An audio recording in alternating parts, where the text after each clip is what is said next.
Well, President Biden is waking up in Mexico this morning for meetings with that country's president and the Canadian Prime Minister. Immigration obviously topping the agenda. Yesterday, he spent 3 hours in El Paso, the first visit of his presidency to the southern border in this crisis time. And Governor Abbott was there to greet him right when he stepped off the plane. Chris Sadeghi, everyone wants to know what is in the letter that he handed off to Biden. And we found out, but first, the latest tweets from President Biden after he spent his first visit at the border wall said, "Our problems at the border did not arise overnight, and they won't be solved overnight, but we can come together to fix this broken system," adding, "My administration is using the tools available to limit illegal immigration, expand legal pathways to immigration, and increase security." He was met with one of his biggest critics on the tarmac, Governor Greg Abbott, right there, handing him that letter to read. We'll get to what it said in just a minute. While in El Paso, Biden visited the border wall to meet with agents, also visited a migrant facility. His plan to fix the broken system,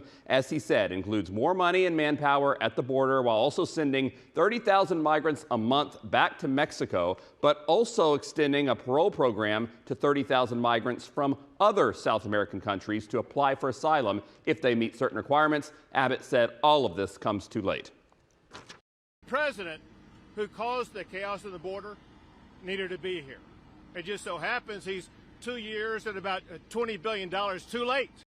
Okay, let's get to that letter. Abbott shared it online. It was a scathing criticism of the president, saying that he's not seeing the worst of the border, laying out some objectives he wants to see the president do. It says, when you finish the photo ops in a carefully staged, managed version of El Paso, you have a job to do. And then there's 5 points. One of them includes completing the border wall in the state of Texas. Karen, Cleo.